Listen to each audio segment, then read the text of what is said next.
क्योंकि आज बायोमैग्नेटिज्म के बारे में दुनिया में अवेयरनेस ना के बराबर है। लोगों को मालूम ही नहीं मैग्नेटिज्म क्या है, लोगों के पास नॉलेज की कमी है, और नॉलेज की कमी होने के कारण लोग इस मैग्नेटिज्म को समझ नहीं पा रहे, और समझ भी रहे तो अलग अलग एंगल से कंफ्यूजन क्रिएट हो रहा है।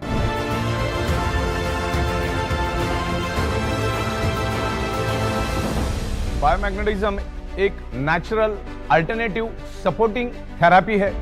बायोमैग्नेटिज्म कभी भी आपको साइड इफेक्ट नहीं करता। ये हमारे बॉडी को हीलिंग करने में हेल्प करता है। हमारा अर्थ खुद एक ह्यूज मैग्नेट है, उसमें से north pole south pole magnetic frequency release होती है, और हमारा जो ये बायोमैग्नेटिज्म है उसमें से भी north pole south pole biomagnetic frequency release होती है। बस आपको यही समझना है कि हमारे शरीर में कोई भी बीमारी होती क्यों है। 99.99% causes of the disease and disorder only due to lack of blood circulation और ऑक्सीजन लेवल। जब आपके बॉडी का ब्लड सर्कुलेशन डिस्टर्ब हो जाता है तो आपके बॉडी के अंदर डिजॉल्व ऑक्सीजन की कमी हो जाती है, और वर्ल्ड वाइड ये प्रूव हो चुका है। मैग्नेटिज्म के ऊपर सैकड़ों बुक है, करोड़ों पेजेस की इंफॉर्मेशन इंटरनेट के ऊपर अवेलेबल है। तो उसमें कॉमन कंक्लूजन है कि natural biomagnetism improves your blood circulation and by default enhance your oxygen level. अगर आपके बॉडी का ऑक्सीजन लेवल अगर परफेक्ट है तो आपके ब्लड सेल्स हेल्दी रहेंगे, ब्लड सेल्स हेल्दी तो organ part healthy, organ part healthy तो body healthy, blood cells unhealthy तो organ part unhealthy, organ part unhealthy तो body unhealthy, blood cell dead तो बॉडी डेड।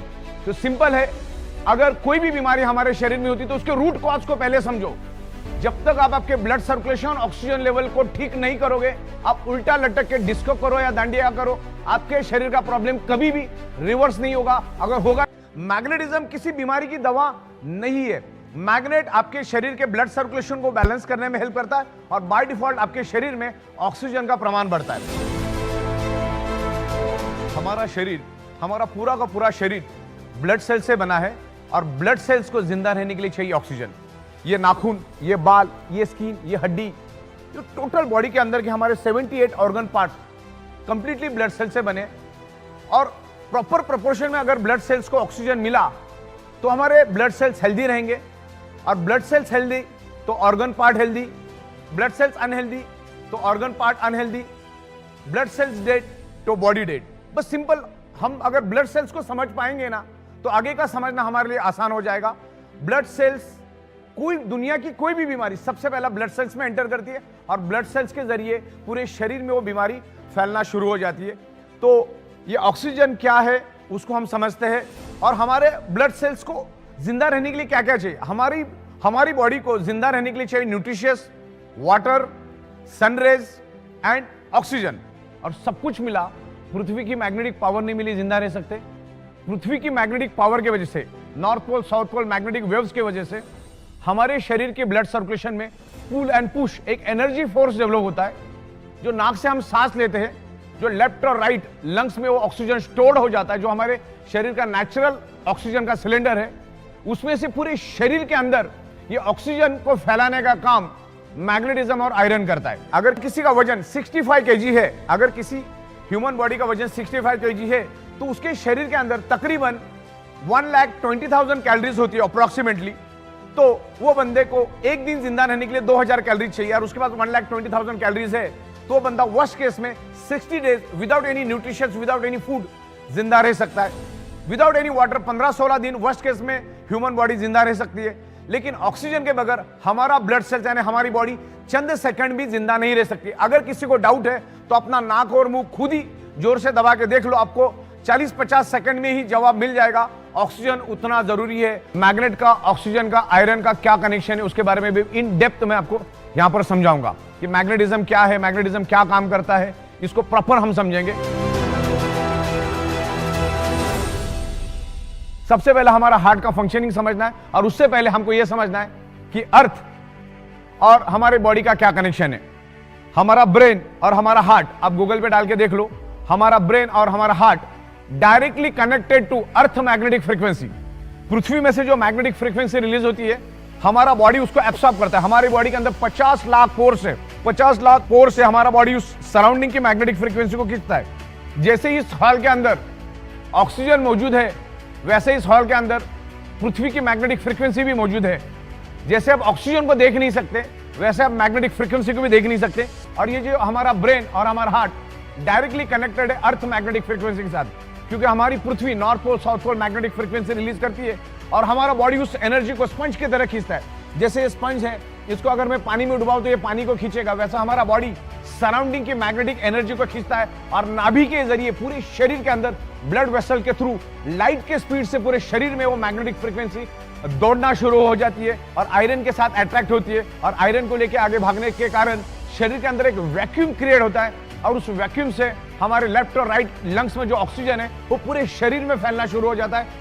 हम नाक से सांस लेते हैं, लंग्स में जाता है, लंग्स के थ्रू वो हार्ट के थ्रू पूरे बॉडी में मिक्स होना शुरू कर देता है। तो ये हुआ मैग्नेट का मैकेनिज्म। दोस्तों, जैसा बहता पानी पीने लायक होता है वैसा ब्लड भी हमारा हमेशा बहता हुआ होना चाहिए। ब्लड सर्कुलेशन अगर हमारा डिस्टर्ब हो जाता है तो उसमें बहुत सारे बैक्टीरिया, बहुत सारे वायरसेस क्रिएट होते हैं और मल्टीपल बीमारी हमारे शरीर में पैदा होती है। ब्लड सर्कुलेशन के मैकेनिज्म को समझने से पहले हमें कुछ बातों को समझना है। मैं आपको इंटरकनेक्शन करके बताऊंगा what is the magnetism, what is the blood circulation, what is the oxygen. इसको हमको समझना है। जैसे आपको मैंने बताया कि हमारा शरीर सराउंडिंग की मैग्नेटिक फ्रीक्वेंसी को खींचता है, जिसके कारण हमारा हार्ट पंपिंग करता है। जैसे इलेक्ट्रिक पंप को चलने के लिए इलेक्ट्रिसिटी चाहिए, वैसे हमारे हार्ट को चलने के लिए पृथ्वी की नेचुरल मैग्नेटिक पावर चाहिए, जो आज हमें कम मात्रा में मिलती है। क्योंकि मैंने जैसे आपको कहा कि हमारे 3 फीट में लोहा है। हमारा हार्ट 1 मिनट में तकरीबन 70 से 80 बार धड़कता है और जब जब धड़कता है तो 75 to 80 ml ब्लड पूरे बॉडी के अंदर सर्कुलेट करता है। लेकिन वो तभी कर पाएगा जब आपको सराउंडिंग की मैग्नेटिक पावर मिलेगी। लेकिन आज वो मैग्नेटिक पावर कम मिलने के कारण हमारे हार्ट को जब 70 ml 80 ml ब्लड सर्कुलेट करना है, उसके जगह 60 ml 50 ml 40 ml सर्कुलेट करता है, जिससे each and every organ part को कम कम प्रोपोर्शन में ब्लड मिलता है। और कम प्रोपोर्शन में ब्लड मिलने के कारण ऑर्गन पार्ट कमजोर पड़ जाते हैं। जैसे मेरी भूख 4 रोटी की, लेकिन मुझे अगर 2 रोटी मिली तो मैं जैसे कमजोर हो जाऊंगा, वैसे ही हमारे ऑर्गन पार्ट का भी है। हार्ट ने अगर कम सर्कुलेशन दिया तो क्या होता है, each and every organ part को कम मात्रा में ब्लड मिलेगा। तो ये मैग्नेटिज्म, ब्लड सर्कुलेशन, ऑक्सीजन का क्या एक दूसरे के साथ संबंध है उसको मैं आपको समझाता हूं।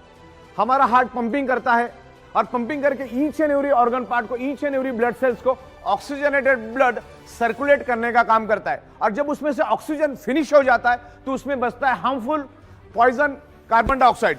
और हमारे हार्ट के अंदर 4 चैम्बर है, 2 में वो प्योर ब्लड को मैनेज करता है, 2 में वो इम्प्योर ब्लड को मैनेज करता है।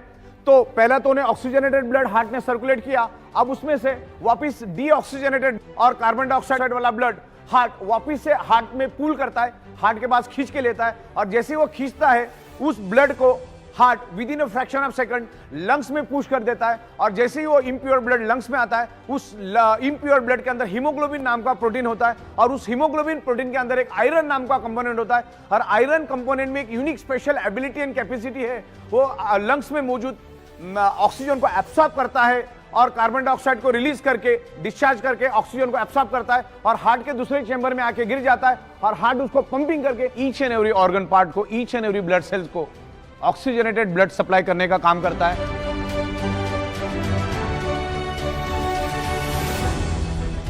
हार्ट जब डीऑक्सीजनेटेड ब्लड यानी कार्बन डाइऑक्साइड वाला ब्लड लंग्स में भेज देता है तो उसके अंदर का आयरन ऑक्सीजन को एब्सॉर्ब करना शुरू कर देता है। अगर मैग्नेटिक इन्फ्लुएंस अगर मिलेगा, मैग्नेट की शक्ति अगर उस आयरन को मिलेगी, तो जहां पर वो अंदाजन 30 ml ऑक्सीजन एब्सॉर्ब करने वाला था या 30 ml ऑक्सीजन को बाइंड करने वाला था, उसके जगह वो 50% भी कर सकता है, 60% भी कर सकता है, 70% भी कर सकता है, 80%। यानी ऑक्सीजन मैक्सिमम मात्रा में वो आयरन खींचने की कोशिश करेगा अगर आप पे मैग्नेटिक इन्फ्लुएंस है। तो आज ईच एंड एवरी पर्सन को मैग्नेटिक पावर कम मात्रा में मिल रही है क्योंकि आज हमारे 3 फीट में लोहा है।